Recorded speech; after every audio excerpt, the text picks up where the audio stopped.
और चलिए अब बात करेंगे झोटवाड़ा की, जहां की आग ने सिर्फ कबाड़ नहीं जलाया, गरीबों की उम्मीदें भी राख कर दी। शिकायतें दबती रही, प्रशासन सोता रहा और सपने जलते रहे। सवाल अब ये कि कब तक एक गरीब सहेगा।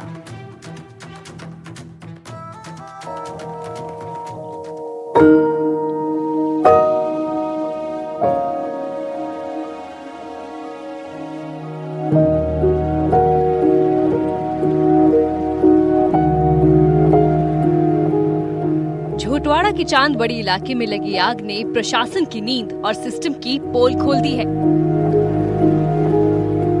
कबाड़ के गोदाम में लगी भीषण आग ने सिर्फ सामान नहीं जलाया, बल्कि उन गरीब परिवारों की उम्मीदें भी राख कर दी, जिनकी बेटियों की शादी का सामान वहां रखा था। जयपुर के झोटवाड़ा में चमनवाड़ी इलाके में बीती रात एक कबाड़ के गोदाम में आग लग जाती है और उस आग की वजह से जो है कई आसपास के घर हैं उनके अंदर काफ़ी ज़्यादा नुकसान होता है। और उन्हीं घरों में से एक घर ऐसा भी था जहां पर कुछ समय बाद जो है शादी होने वाली थी। हम इस वक्त जो है उसी घर के अंदर मौजूद हैं। आप जो ये सामान देख रहे हैं वो शादी के लिए, जो कह सकते हैं कि इनके जो बच्ची की शादी थी, उस बच्ची की शादी के लिए जो है यहाँ पर खरीद कर उनके पेरेंट्स के द्वारा लाया गया था। और उनसे भी मैं बातचीत करूँगा कि कब और किस तरीके से जो है इनके जो कह सकते हैं कि आग का असर है वो देखने को मिला। रेशमा की कहानी इस आग की सबसे दर्दनाक तस्वीर है। एक ड्राइवर पति की मेहनत, बेटियों की शादी के लिए 10 महीने से संजोया गया सामान, सब कुछ इस आग ने निगल लिया। सानिया और अलवीरा की शादी की तैयारियां राख हो गई, कपड़े सिकुड़ गए और घर का सिलेंडर तक चोरी हो गया। अब खाना बनाने तक की मुश्किल खड़ी हो गई है। बाहर निकले तो एकदम ऐसे लगे जैसे कोई आग, इतनी खतरनाक आग कि हम देख कुछ उठा पाए नहीं, और हम तो बस भागने की लगी। मैं तो बच्चों को लेकर भागने की लगी। मेरे को कुछ भी नहीं दिखी उस टाइम पर कि भाई अपन कुछ रुकी नहीं। मैं तो मेरे बच्चों को लेकर भाग गई बाहर। क्या कुछ नुकसान हो, क्योंकि आप बता रहे थे कि आपकी बेटी की शादी कब होने वाली थी? बच्ची की शादी की तैयारी है मेरे, और मैं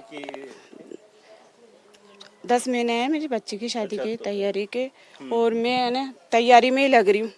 मैं बाजार गई हुई थी, बाजार से सिर्फ आई थी, आकर बस चाय वाय पीकर, और बस इतने में तो आग लगी इतनी तेज कि देखने के बाद मेरी तबीयत वैसे ही खराब थी। मेरी तो तबीयत खराब हो गई आग को देखते ही। अब 8 से 10 महीने बाद में बच्ची की शादी थी, उसका इंतजाम कर रहे थे हम शादी के लिए, फर्नीचर लाना, कुछ सामान लाना, उसके बच्ची कपड़े लाना, यही कर रहे हैं हम। थोड़ा थोड़ा जोड़ रहे हैं। अब गरीबी स्थिति में सर ड्राइवरी करते हैं और क्या करते हैं, उसके हिसाब से तो काफी कुछ सामान बस्ट हो गया था। रेशमा की आंख में आंसू हैं और दिल में आग। ये आग सिर्फ कबाड़ के गोदाम में नहीं लगी, ये आग उन सपनों में लगी है जो उन्होंने अपनी बेटियों की शादी के लिए संजोए थे। महीनों की मेहनत, सालों की बचत, सब कुछ राख हो गया।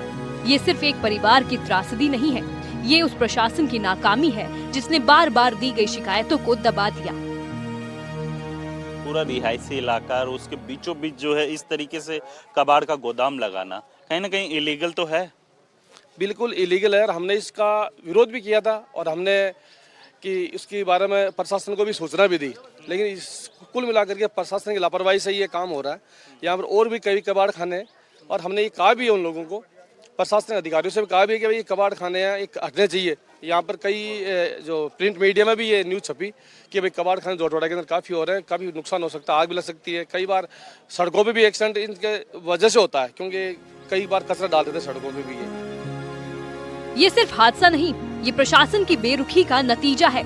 शाम 5:30 बजे जब धुआं कमरे में घुसा, रेशमा ने बुजुर्ग ससुर और बच्चों को सुरक्षित बाहर निकाला। लेकिन सवाल ये है कि क्यों उन्हें ये सब झेलना पड़ा?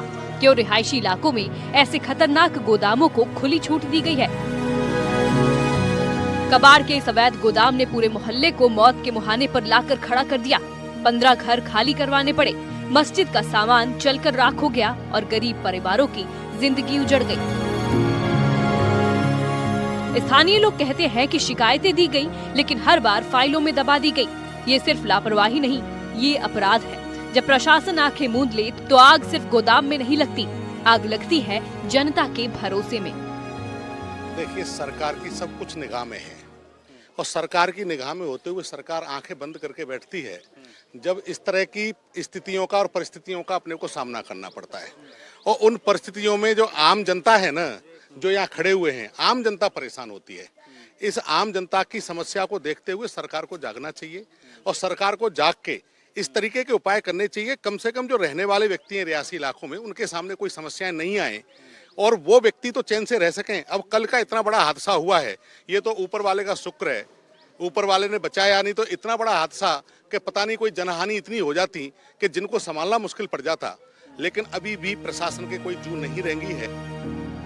ये दर्द सिर्फ रेशमा का नहीं है, ये हर उस गरीब की आवाज है जिसे सिस्टम ने धोखा दिया।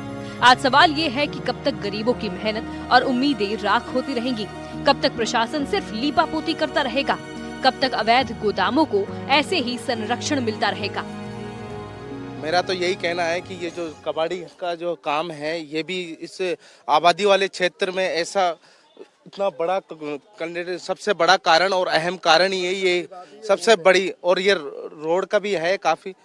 तो हम तो सरकार से और आपके माध्यम से भी यही कहना चाहेंगे कि उचित से उचित कार्रवाई हो और ये जो हानि हुई है मस्जिद में भी काफी तरह की हानि हुई है, तो काफी नुकसान भी हुआ है। तो हम तो आपके माध्यम से यही कहना चाहते हैं कि जल्द से जल्द कार्रवाई हो और उचित न्याय हो और जो परेशानी जो हानि हुई है उसका जल्द से जल्द परेशानी का दूर हो। ये आग बुझ चुकी है, लेकिन इसके धुएं में प्रशासन की नाकामी साफ दिखाई देती है। अगर अब भी कार्रवाई नहीं हुई तो कल फिर किसी और रेशमा का सपना जलकर राख हो जाएगा। पूरी तरीके से अगर प्रशासन के द्वारा अगर ईमानदारी से काम किया होता तो शायद जो है इस तरीके की घटना ना होती। और अभी भी जो है आसपास के इलाके के अंदर कई इसी तरीके से जो है अवैध तरीके से हम कहेंगे कबाड़ के जो गोदाम हैं वो बने हुए हैं, रिहायशी इलाकों के अंदर लंबे समय से चल रहे हैं, लेकिन वहां पर प्रशासन अपनी आंख मूंद कर देख कर चला जाता है। सहयोगी पुष्पेंद्र तिवारी के साथ वीरेंद्र सिंह शेखावत, NDTV।